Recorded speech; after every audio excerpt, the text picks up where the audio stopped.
So Rob Gronkowski was traded from the Patriots to the Buccaneers. He's going to go play with Tom. And naturally, all of New England is freaking out. Rob Gronkowski has obviously been one of the face of the franchise over the last 10 years. So I understand that a lot of people are going to be upset to see him play in another uniform. And I understand. What I don't understand, or at least don't agree with, are two separate ideas. One, how could the Patriots trade him when we don't have a tight end? Two, we should have gotten more for him. First off, let me make this very clear. Rob Gronkowski was not going to come back and play for us this year.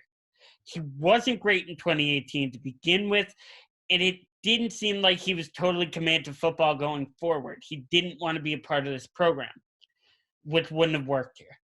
The smartest thing I've read all week from, of course, my favorite radio host, Colin Cowherd, is that Gronk didn't retire from football. He retired from Belichick. And honestly, from what I'm hearing, from what I've always heard from other players, I can kind of understand that. Bill Belichick is not the same as playing for any other coach. Players have said that. It's why you see a lot of guys like Chris Long, Darrelle Revis, Marty Bennett come in, get the ring, and leave. It's the most successful culture in football, but it has to be hard for a fun-loving guy like Gronk, where you have to follow explicit, complete details and dedicate every moment of your life to football. Hell, if you follow Tom Brady on social media right now, we're just learning in real time that Tom actually has a personality. Now, again, I'm not trying to bash Bill Belichick because we're talking about the greatest football coach to ever live. And also, I hate the notion that Bill Belichick has absolutely no personality whatsoever, and he's just a stone person like this, like the media likes to portray him out to be, and he talks like this and only talks to reporters about sports and cover 4, and the defensive back has to drop back to the – yeah. It actually isn't true. And if you listen to a lot of players, I know there was a video on Instagram about Julian Edelman for Bill Belichick's birthday telling the story where Bill Belichick actually has personality and is pretty funny. Hell, I used to work at the pro shop, and I never personally met him, as awesome as that would have been, but my managers have met him, and I've heard absolutely nothing but good things. So, yes, I can understand with the quote-unquote rigidity that we've seen from the Belichick documentary and years of watching him in press conferences and years of watching him on the sideline. But at the same time, we don't get to watch him in the meeting rooms, and we don't get to watch him in the private things where he might actually have a personality. So what do you think about that idea that Gronk didn't want to leave football, he just wanted to leave this culture? Sean, why don't you start us off? I'd say it's completely accurate. I just think it was basically just a clash. Like you said, I think Bill has a personality too, but at the same time, it was a clash of work personalities where I think, Gronk was the loving, carefree kind of guy, and Belichick was clearly, when it came to football, like, do your job, obviously, and I think it just didn't work out. And eventually Gronk, despite all the success, obviously, of winning and being the best tight end, I just think he got tired of it and just said, you know what, I can't deal with this anymore, so I'm going to leave and see what happens. And obviously he's on a new team now, so that's kind of where I'm at right now. And if there's ever been a culture change, or going from a tougher culture to a lighter culture, and also I want to point out that this idea, and I even said it, Gronk is a fun-loving guy. When he's set into football, he is dedicated to football. You don't become the greatest tight end of all time, or second greatest if you argue Tony Gonzalez. I'm not going to do that right now. By just being a big, strong guy who shows up and runs seam routes and blocks sometimes. Gronk was a genius. If you think about all the veteran receivers we've brought in, Chad Johnson, Joey Galloway, Reggie Wayne, Torrey Holt, who either A, didn't figure out the playbook if you're Chad's case, or B, just didn't want to be a part of the system for how grueling it was, Gronk did that.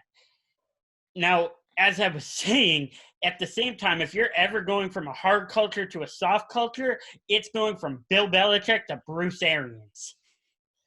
And good God, Gronk is going to have a great time in Tampa. Oh, yeah. He's going down there to play. Huh? He's a frat boy. Like, at the end of the day, he's just going to be partying. And he went to Arizona State, didn't he? Yeah. Yeah.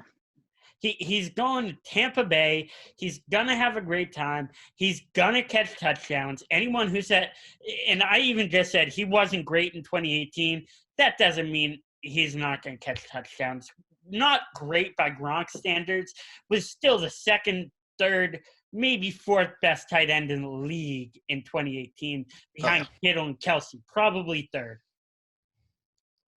Now, I'm not saying I expect him to go back to that production, but he's still 6'8". He's still big. He's probably still as strong, and he's going to get open in the red zone.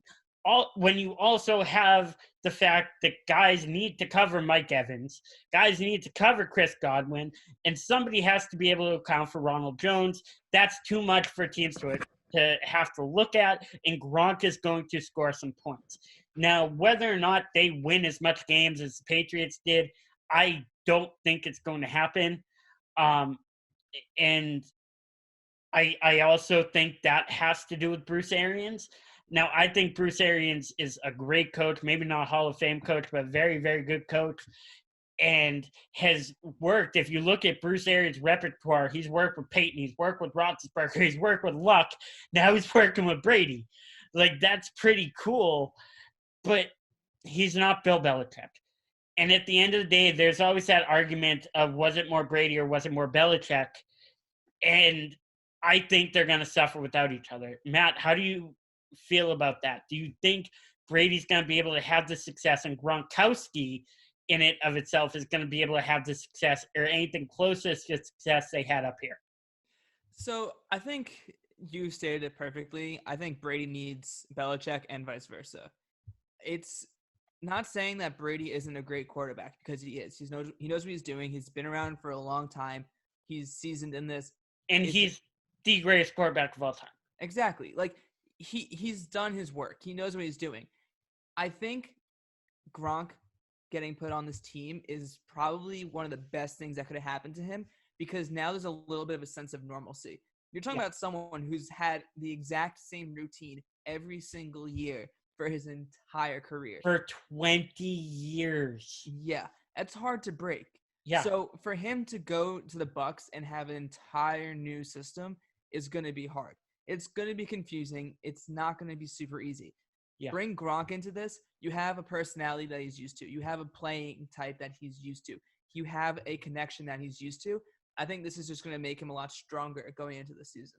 And that was the thing. If you look at Brady over the past couple of years, and he even said in his interview with Howard Stern that he would blatantly tell Belichick, if I don't trust this receiver, I'm not going to throw to him, get this guy out of there. Yeah. Doing a handful of film study myself, I now realize 90% of the time he's talking about Philip Dorsett. But so assuming he's anything like that in Tampa, now granted, he didn't have Mike Evans up here in New England. He didn't have Chris Godwin. He probably didn't have anything close to either of them since Gronk in 2017 and Edelman in 2016, 2017. Yeah. Maybe Edelman in that one game in the last Super Bowl. But at the same time, you're right. He does have a blanket. He does have a check down that he just knows where Gronk's going to be, and Gronk knows where Brady's going to put the ball. And when you're playing in New Orleans and have Cameron Jordan breathing down your throat, he can get rid of it quickly with Gronkowski. Sean, how do you think they're going to do, and I brought up New Orleans, how do you think that Tampa's going to do in comparison to that division? Because they're in a very tough division, one of the tougher divisions in football with the Saints and the Falcons. I think they'll be a competitive team. I definitely think the Saints are still the better team in that division. I just find it, I mean, you got Breeze and Michael Thomas. I mean, granted, Breeze is older too, but that Saints team's just stacked, and I don't see them like winning the division. I could see them making a wild card, and I believe they expanded it to 2. How many wild cards did they expand it to this year, supposedly? 3. That wasn't taken back until next year. Yeah. Okay, that's not. You're right. My bad. Yeah. Either way, I could definitely see them making a stab at the wild card. I think they're definitely a lot more improved. I mean, when you compare Brady to Winston, especially Winston last year, I think you improved a bit, but I don't. Winston's on New Orleans now. Is he? Yeah, Winston's down in New Orleans today. Huh. They also signed Taysom Hill too. Yeah, that's right. I still think New Orleans is still going to win that division. I think Tampa makes it more interesting down there Carolina's still they got Teddy Bridgewater, so that definitely makes them slightly better in a way. And then who am I forgetting? Atlanta. It'll be an interesting division, but I still think New Orleans has got it pretty much next to locked up. And the other team, and it's funny you mentioned them last, because the other team that I think about is Atlanta. Now, Atlanta is so hot and cold every year. Either they're in the NFC Championship or they're 5-11. Mix in a couple of 8-8s in the early 2000s. Matt Ryan's a stud. Julio Jones, we're going to talk about in a little bit when I talk about our my top 10 players. He might not be in the top 5, but he's in my top 10, and I won't take him out. They did lose Austin Hooper, but they still have Calvin Ridley, who's getting better by the game. They got rid of Devontae Freeman, but look, they added Todd Gurley. And if he's still got any gas left who can make any runs, that's going to be good. Greenblatt, what do you think Tampa Bay's final record is? I'm going to say 10-6. Oh, wait, no, they're 17 this year, so. No, it's next year. Okay, so I'm going to say 10-6. 10-6 or 9-7. And you think a wild card round? Yeah. They have a good team this year. They drafted really well. And the O-line guy they got, Tristan Wirfs, I think his name is. Tristan Wirfs from Iowa. Wirfs. That dude is a tank. Yeah, he was in our mock draft. He was the first one off the board. In our mock draft, he was the one Matt picked for the Giants. He was the first lineman off the board. He went late too, which was surprising. Yeah, that's the thing. They got a very, very, very good left tackle in the mid rounds who could have gone in the top 10. And the only reason he didn't go in the top 10 is because the top 10 this year is flooded with really, really good linemen. The Giants, I think, got a stud in Andrew Thomas, and we'll talk about this again tomorrow. But the Giants got a stud in Andrew Thomas. I think Sam Darnold's life just got a lot easier with Mekhi Becton, and Baker Mayfield's life got a lot easier with Jedrick Wills.